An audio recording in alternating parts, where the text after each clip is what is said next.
Hello दोस्तों, मैं नीतू आपका स्वागत करती हूँ आपके अपने channel UGC net self study में। और आज जो महत्वपूर्ण ये प्रैक्टिस सेट होने वाली है, क्योंकि यहाँ आदिकाल से संबंधित प्रश्न है, वो प्रश्न जो कि एग्जाम में पूछे जाने की प्रबल संभावना है। तो यहाँ पर हम लोग देखेंगे प्रश्नों का किस तरह से प्रश्न बने हैं आदिकाल से संबंधित। और यहाँ पर जो है एक प्रश्न के साथ हम कई प्रश्न भी देखने वाले हैं साथ ही। तो ये काफ़ी महत्वपूर्ण वीडियो है दोस्तों। तो ये आपका BPSC TRE third, UGC net और झारखंड जेट के लिए महत्वपूर्ण ये वीडियो होने वाली है। तो पूरी वीडियो को एंड तक देखें और अगर अच्छा लगे तो सब्सक्राइब भी कर लें, अगर नए हो तो बेल आइकन प्रेस कर लें ताकि हर नोटिफिकेशन आप तक पहुंच सके और अपने फ्रेंड तक भी शेयर करें, ठीक है। तो चलिए बिना विलंब के सीधे चलते हैं पहले प्रश्न की ओर। और पहला प्रश्न क्या कह रहा है, चलिए देखते हैं। क्या है पहला प्रश्न कि इस्तवार द लिटरेट्यूर एंदुई ए हिंदुस्तानी। थोड़ा सा वर्ड यहाँ पर आपको मिस्टेक हो सकता है कि थोड़ा सा टाइपिंग यहाँ पर आपको मिस्टेक एक दो प्रश्न में हो सकता है, ठीक है। लेकिन जो मैं बताऊं जो बोलूं उस पर ज़्यादा ध्यान देना है, ठीक है। थोड़ा सा यहाँ पर टाइपिंग मिस्टेक हो गया है तो उसके लिए माफ़ी चाह रही हूँ, ठीक है। तो क्या बोला जा रहा है कि इस्तवार द लिटरेट्यूर एंदुई हिंदुस्तानी ग्रंथ किस भाषा में लिखा गया है, ठीक है। तो किस भाषा में है, तो ये फ्रेंच भाषा में है, ठीक है, फ्रेंच भाषा में है। चलिए अगला प्रश्न है। तो यहाँ पर अगला प्रश्न सेम यहाँ पर टाइप हो गया है, तो रिपीट हो गया है। तो आप यहाँ पर चलिए आपको एक प्रश्न मैं यहाँ पर दे देती हूँ कि इस्तवार द लिटरेट्यूर एंदुई हिंदुस्तानी ग्रंथ किसने लिखी है, ठीक है। चलिए यहाँ पर दूसरा प्रश्न आप लोगों के लिए, तो कमेंट कीजिएगा। चलिए अगला प्रश्न देख लेते हैं। क्या कह रहा है कि किसका बेटी किसकी बहू आप स्वार्थ मिलिया शहू।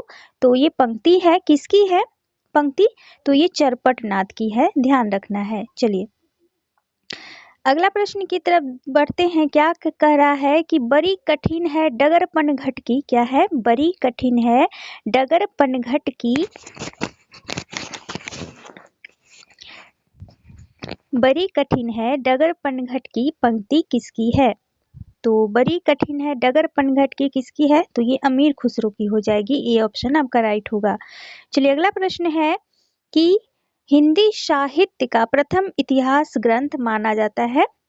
तो यहाँ पर डायरेक्ट पूछा गया कि हिंदी साहित्य का प्रथम इतिहास ग्रंथ कौन सा है, तो इस्तवार द लिटरेट्यूर हिंदुस्तानी, जो कि गर्षा दत्तासी का। देखिए आपका आंसर भी यहाँ पर जो मैंने क्वेश्चन किया था उसका आंसर आपको यहाँ पर मिल जा रहा है, ठीक है।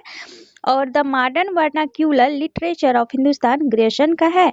और हिंदी साहित्य का आदिकाल आचार्य रामचंद्र शुक्ल का।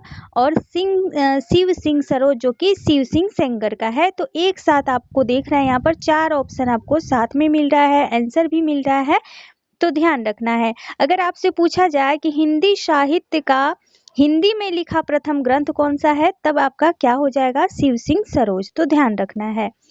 चलिए अगला प्रश्न की तरफ मूव करते हैं। क्या है अगला प्रश्न, हिंदी साहित्य का इतिहास, हिंदी साहित्य के इतिहास का प्रस्थान बिंदु किसे कहा गया है। तो किसे कहा गया है हिंदी साहित्य के प्रस्थान बिंदु को, तो एक तरह से जो हिंदी साहित्य यानी कि हिंदी में लिखा गया, तो इसे हम शिव सिंह सरोज कह सकते हैं, शिव सिंह सेंगर का शिव सिंह सरोज ग्रंथ, जो कि हिंदी साहित्य में पहली बार लिखी गई है।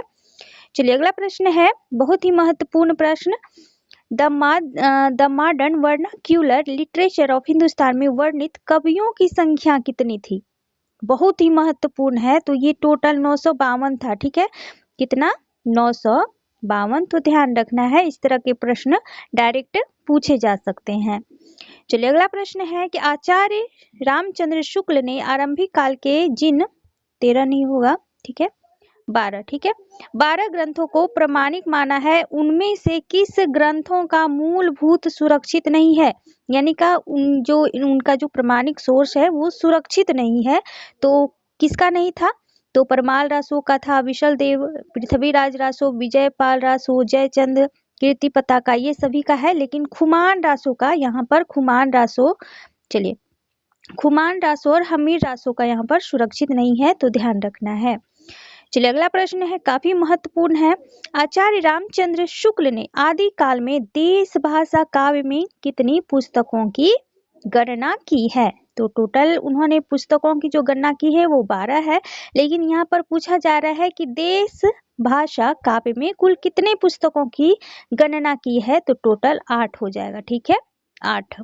चलिए अगला प्रश्न है, और साहित्यिक ग्रंथ कितने हो जाएंगे? तो साहित्यिक 4 हो जाएंगे। वो चारों ग्रंथ का आप नाम जो है कमेंट में कीजिएगा। ठीक है, तो यहाँ पर मैं थोड़ा सा आपको बता देती हूँ। ठीक है, आपको बता देती हूँ मैं कि वो 8 पुस्तक कौन कौन थे। तो सबसे पहले खुमान रासो आ जाएगा, शायद मैं यहाँ पर थोड़ा सा देख लेती हूँ।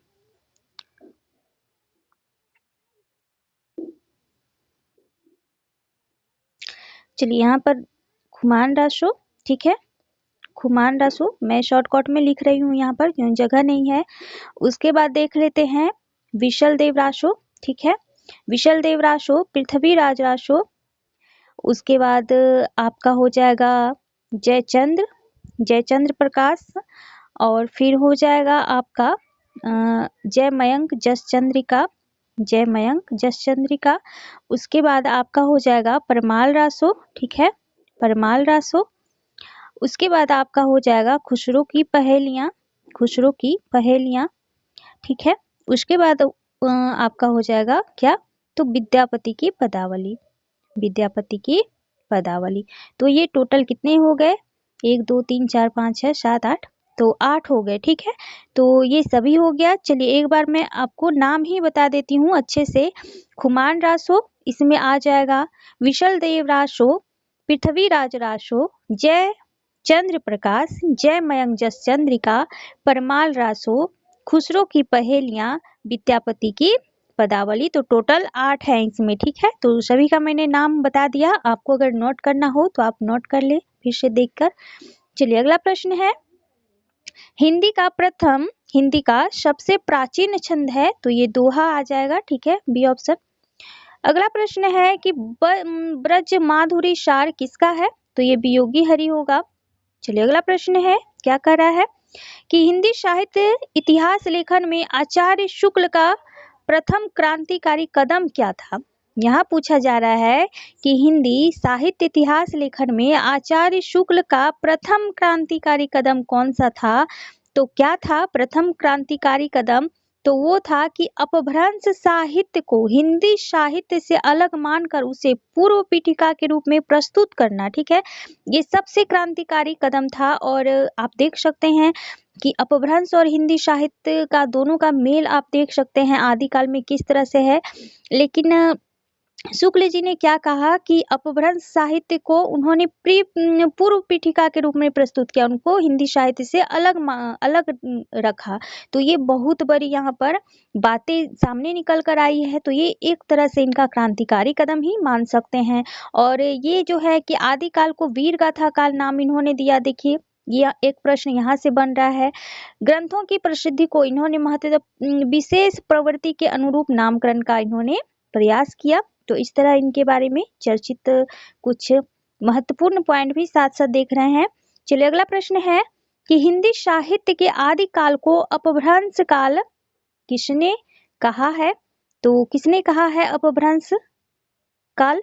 तो ये चंद्रधर शर्मा गुलेरी जी ने। चलिए अगला प्रश्न है, क्या है कि निम्न में से हिंदी साहित्य का इतिहास किसने नहीं लिखा है? तो डॉक्टर नगेंद्र ने नहीं लिखा है, इन्होंने संपादन किया है। ठीक है, हरदेव बहारी और इन्होंने संपादन किया, और डॉक्टर धीरेन्द्र वर्मा भी। लेकिन इन्होंने कोई साहित्य नहीं लिखा है इस तरह का हिंदी साहित्य। ठीक है, बाकी बच्चन सिंह हिंदी साहित्य का दूसरा इतिहास है, राम कुमार वर्मा ने लिखा है, लक्ष्मी सागर वासन्य ने लिखा है, तो सभी ने लिखा है, डॉक्टर नगेंद्र ने नहीं लिखा है। तो बी ऑप्शन आपका यहाँ पर राइट होगा। अगला है कि जोय जोय पिंडे शो ब्रह्मांडे सिद्धांत किसने दिया था? ये एक तरह से पंक्ति मानिए, सिद्धांत मानिए, किसने दिया था? तो ये गोरखनाथ ने दिया था। चलिए अगला प्रश्न देख लेते हैं, क्या है, क्या सॉरी, आचार्य शुक्ल ने किस साहित्य को सांप्रदायिक शिक्षा मात्र, ध्यान रखना है, सांप्रदायिक शिक्षा मात्र कहकर वीर गाथा काल में सम्मिलित नहीं किया था, किंतु हजारी प्रसाद द्विवेदी ने क्या किया? तो उसे आदिकाल में स्वीकार कर लिया। तो किसे नहीं किया गया था, तो सिद्धनाथ जैन, ये तीनों को उन्होंने सांप्रदायिक शिक्षा मात्र कह डाला और आदिकाल में उसे सम्मिलित नहीं किया। तो ये बहुत बड़ा जो है यहाँ पर कॉन्ट्राडिक्टी देख सकते हैं, ठीक है, विरोधाभास जिसे कह सकते हैं कि अपोजिट चलते थे रामचंद्र शुक्ल के, कौन, तो हजारी प्रसाद द्विवेदी जी, जो रामचंद्र शुक्ल मानते थे ठीक उसके उलट वो ठहरते थे, यानी जो रामचंद्र शुक्ल कहते थे वो उसके उलट मानते थे हजारी प्रसाद द्विवेदी। दोनों में अक्सर देखा जाता है विरोधाभास। चलिए अगला प्रश्न है कि सिद्ध साहित्य से संबंधित है, क्या है, तो सिद्ध साहित्य जो है वज्रयान परंपरा के सिद्ध आचार्यों द्वारा रचित साहित्य है सिद्ध साहित्य, तो ध्यान रखना है। चलिए अगला प्रश्न है कि 84 सिद्धों में सर्वोच्च स्थान किसका माना गया है, तो ये लुइपा हो जाएंगे। ध्यान रखना है कि 84 सिद्धों में कितनी संख्या है, 84 कुल, लेकिन इसमें सर्वोच्च स्थान किसका है, तो ये लुइपा का है, ठीक है। चलिए अगला देख लेते हैं, और अगर प्रथम पूछा जाए तो सभी को पता ही होगा, सरहप्पा और इनकी जो प्रसिद्ध दोहा कोश इनकी रचना है।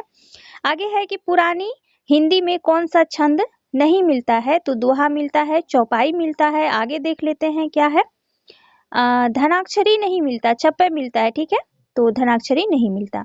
चलिए अगला प्रश्न है कि 63 शलाका का पुरुषों के जीवन का वर्णन हुआ है, तो किसमें हुआ है, तो ये महापुराण में हुआ है जो कि पुष्पदंत का है।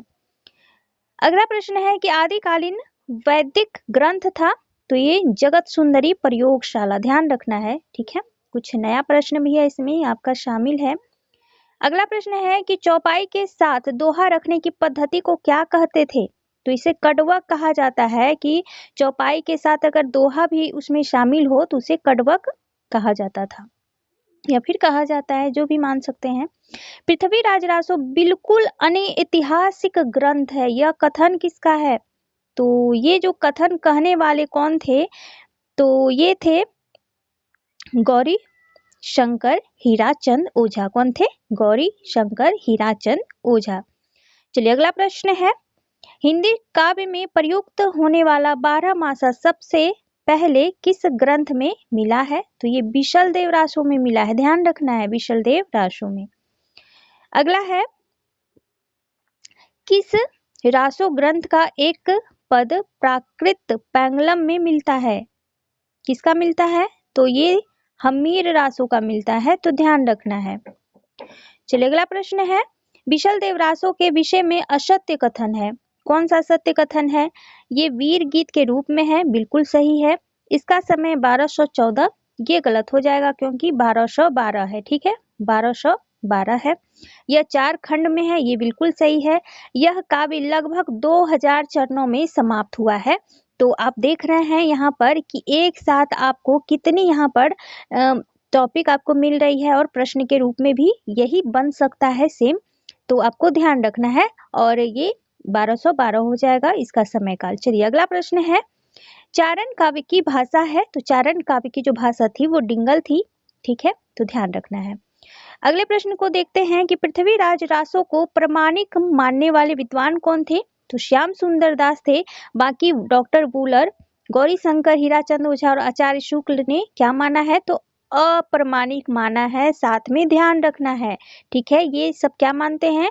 जबकि आचार्य शुक्ल ने क्या कहा है कि इसे महाकाव्य की श्रेणी में रखा है, लेकिन यहाँ पर उन्होंने इसे अप्रमाणिक माना है। तो देखिए क्या मतलब उनका विचार था कि जिसे वो जाली ग्रंथ मानते हैं, अप्रमाणिक मानते हैं, उसे ही महाकाव्य के रूप में भी वो रख देते हैं अपने साहित्य में। तो ये बहुत विरोधाभास भी, अगर इस पर आप शोध करना चाहें तो इस वर्ड को भी लेकर आपको बहुत सारे मिल सकते हैं, ऐसा कहा जा सकता है।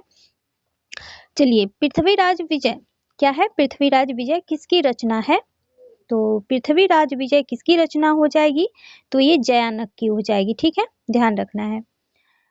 अगला प्रश्न देख लेते हैं कि सुमेलित कीजिए, क्या है, तो मधुकर कवि का क्या हो जाएगा, तो मधुकर का हो जाएगा जय मयंक जसचंद्रिका, धनपाल का हो जाएगा भविष्यत कहा, रोडा कवि का हो जाएगा राउरबेल, और ज्योतिश्वर ठाकुर का हो जाएगा वर्ण रत्नाकर, ठीक है।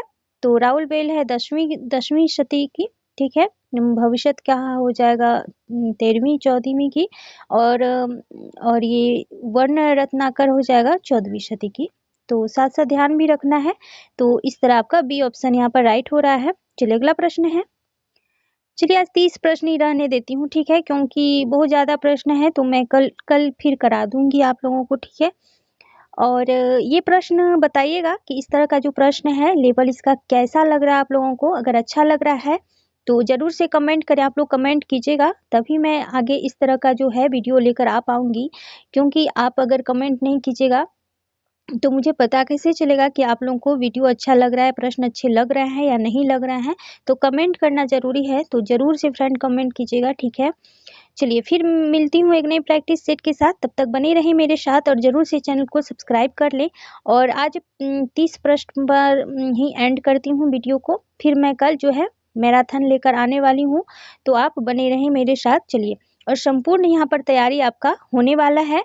आप आदिकाल संबंधित, भक्ति काल, रीतिकाल, जहाँ से प्रश्न बनने वाले हैं वहाँ से मैं टॉपिक करा दूंगी, ठीक है। तो बिल्कुल बने रहें मेरे साथ इस तरह के महत्वपूर्ण वीडियो देखने के लिए। और चलिए थैंक यू सो मच, फिर मिलती हूँ एक नए वीडियो के साथ, तब तक बने रहें मेरे साथ।